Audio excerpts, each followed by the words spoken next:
From Yahoo, here's Andrew Snyder, along with Holliday's Dave Bolger.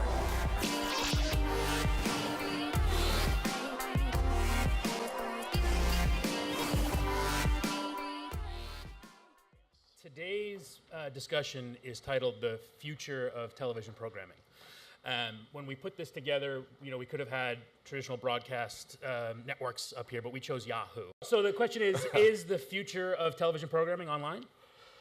Well, it's a great question, and I think it's a little more complicated than just is the future of programming online. Clearly, consumers are embracing all digital devices, and one of the reasons that we made an investment in community is that we started to see pretty pronounced trends in the research that we were conducting on our audiences, and a couple things rang true with us. One was that consumers are increasingly spending time, of course, on mobile devices and watching video on those devices. We saw a 40% jump in time spent with video programming on mobile over the course of the last year. And then when we looked at the future, we saw an environment, an opportunity to really achieve critical mass where more than 100 million people will be watching video on mobile handsets this time next year. So clearly consumer device preference is shifting, but some other research that we ran suggested that even amidst that preference shift on which devices people use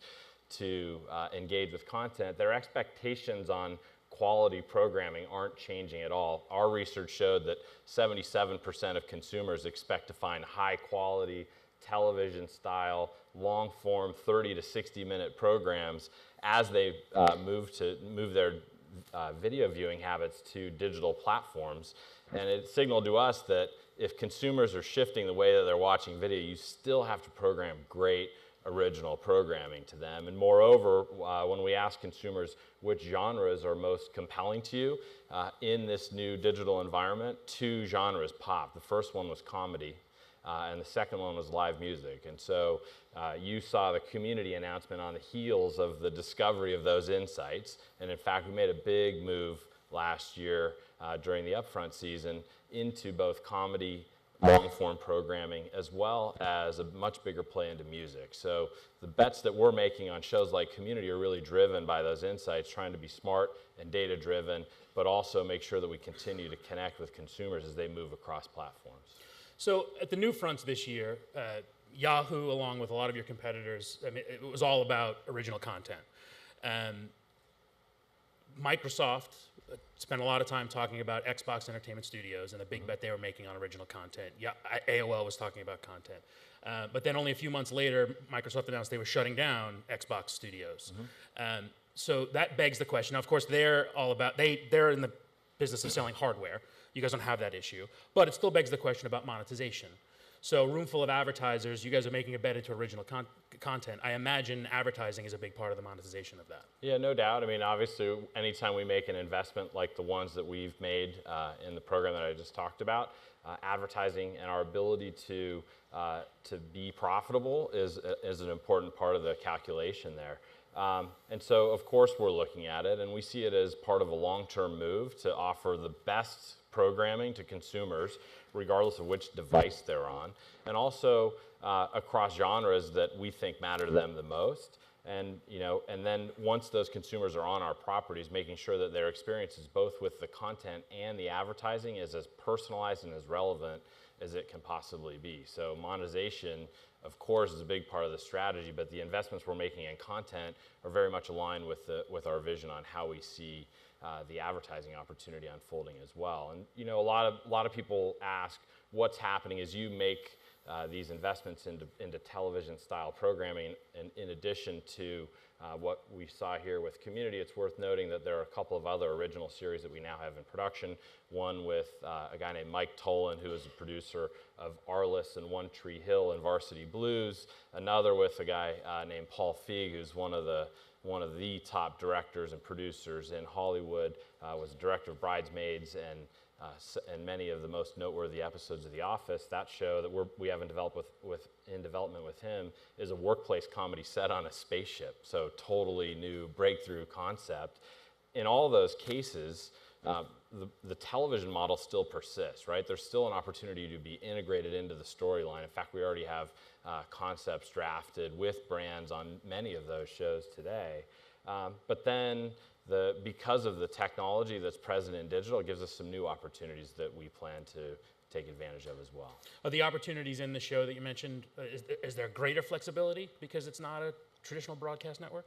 In some cases, yes. In some cases, it's very much the same process. You know, the process goes that we identify a brand who has interest in a particular show, learn as much as we can about the advertiser and their objectives, and then work with the producers of the show to find natural and appropriate integration platforms for the brand. I think the thing that's changed is that in the context of Yahoo, obviously we have a very large audience of people watching video with us and a connected social network opportunity in Tumblr that gives us the ability to think about brand integration in formats that are not necessarily limited to the context of the show, right? We could do something with you that has resonance in social media and develop our entire integration strategy to include all of those channels.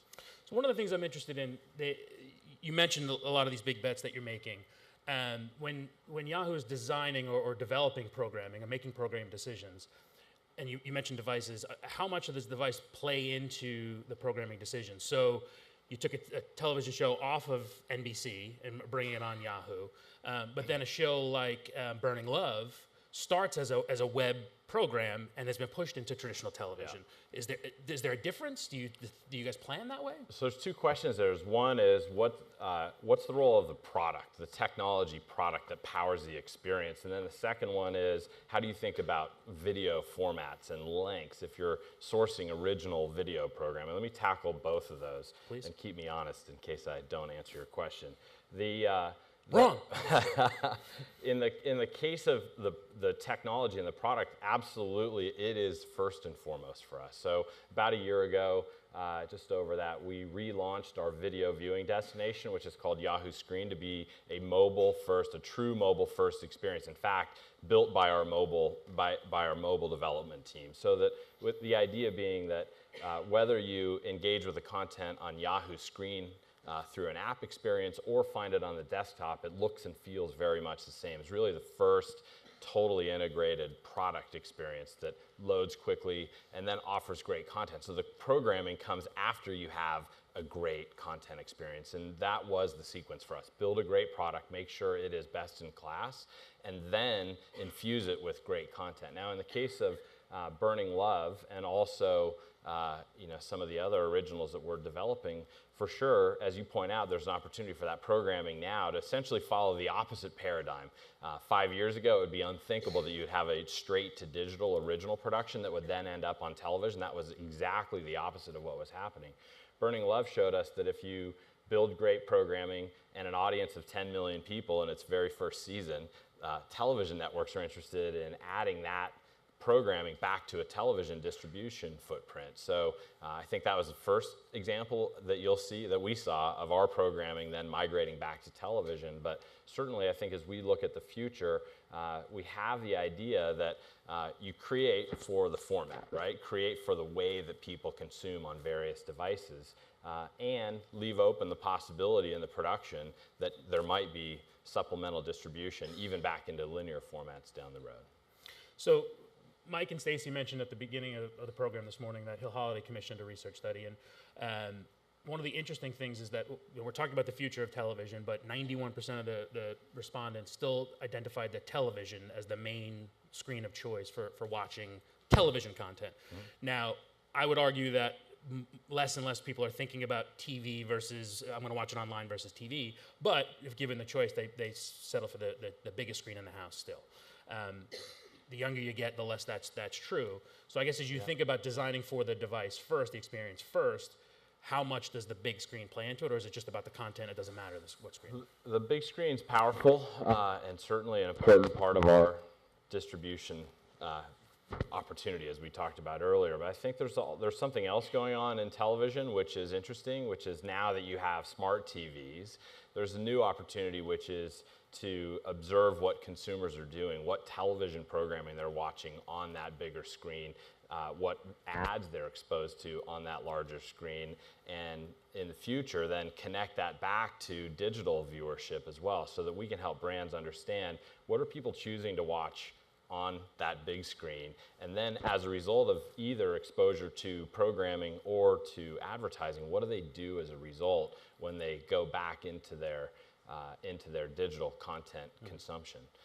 I don't think, I don't think it's either or at this point. I think consumers are figuring out. In fact, I know in my own life, I'm frequently trying to figure out how do I get this programming that I'm looking at on my device, whether it's a phone or a tablet, how do I view that in the optimal way, whether it's watching it on my handset or tablet or even shooting it back over to the television. I think that line between which screen I'm watching on is more, it's a discussion more appropriate to the environment that I'm in, as opposed to the choice that I make as a consumer. I don't think in my mind anymore, if I'm gonna watch great programming, it has to be on television. I'm gonna watch what I wanna watch, how I wanna watch on the device that is most useful to me in that moment. And I think that's the shift that you see, especially among younger segments of the population. So you're the video guy at Yahoo. And as we talk about the line being blurred between television and quote unquote online, it seems that advertisers, the natural first step in moving online is buying digital video like television, right? Treating it as another day part. Sure. Is that right?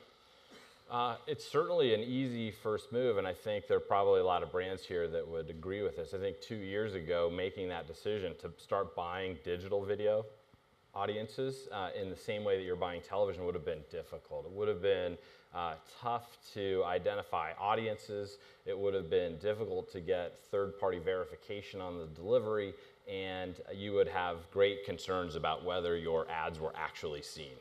And I think that's changed. I think it's changed a lot. There's been a tremendous amount of work by the agency community, the brand community, publishers, technology vendors, many of whom are here, of course, today, on making sure that the pipes are there, the foundation is there. And now I think for the first time, brands can really move into a world where you can reach your audiences with confidence and know that you're reaching the right people and that your ads are being seen. And I think, what's next is you see more brands make even larger commitments to digital video.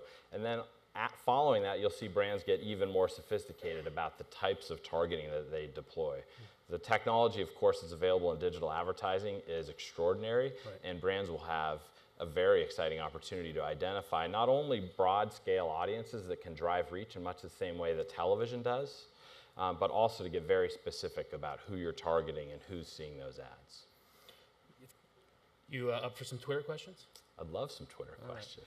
Usually I'm the one who makes other people say things like this, but it's important to point out that the Q&A is brought to you by Comcast. No hard feelings for the community thing, by the way. Hey. I guess they're the first ones to actually buy ad time on community. We can call it that, I guess. So the question from Katie here is, what makes Netflix and HBO Go successful when sites like Amazon Prime are so much less popular for mobile viewing? Yeah, I think that's largely a marketing thing. I think the role of marketing is still a powerful one, and at least as far as I'm concerned, what I see as a consumer is far more promotion of the products that have lots of traction, as opposed to Amazon. I'm a big Amazon customer, but they're not reaching out to me as aggressively as they might to tell me about the programming that's there as a consumer. So for me, that's about marketing. What I'm interested in as well is what happens if you take that similar tier, or a similar caliber of content and make it available on a free ad-supported basis. That's what we're doing, and I think that we'll see next year what that does in terms of driving, hopefully, even larger audiences into those original productions. So to your point about marketing, I was going to ask you that before. As you bring shows on like Community or some of the other original programs you were talking about, how do you promote that how do you gain and grow an audience there? So the traditional way on television was run promos, you have an audience, and cross promote. How are you guys going to do that? Well, Community is great. A real opportunity for us to take advantage of all the social traction that the show already had, not only when it was live on Comcast and NBC, but also when after they canceled, that fan base was already activated, and so clearly part of our plan will be to reach out through social channels to bring them back. Even today, conversation about community persists in social. The fans are ready for it to come back, and of course, we have some production work to do before we can bring it back to them live. But so we'll have the social marketing angle through Twitter and Facebook. Like I mentioned earlier, we have the unique luxury of also being able to combine in a pretty robust Tumblr marketing plan to that, since that's one of our owned and operated assets, if you will. And then paid media will be part of it as well. I think I think one of the criticisms of digital video over the last, say, 5 years has been digital companies don't invest in the promotion of the content to the same degree that their television counterparts have. And I think you'll start to see that change as companies like ours and Netflix and others continue to invest in high quality programming. You'll see out of necessity, I think, investment in programming or in promotion to make sure that the audiences are there as well. So you mentioned Tumblr real quick because we're running out of time. There's an announcement of Tumblr's integration into The Voice. What more can we expect? Can we expect more of the integration between the original content you're doing and Tumblr? It's a good question. It's too early to tell because a lot of that will come to fruition as this programming starts to hit in the first half of 2015. Andrew Snyder from Yahoo, everybody. Thank you.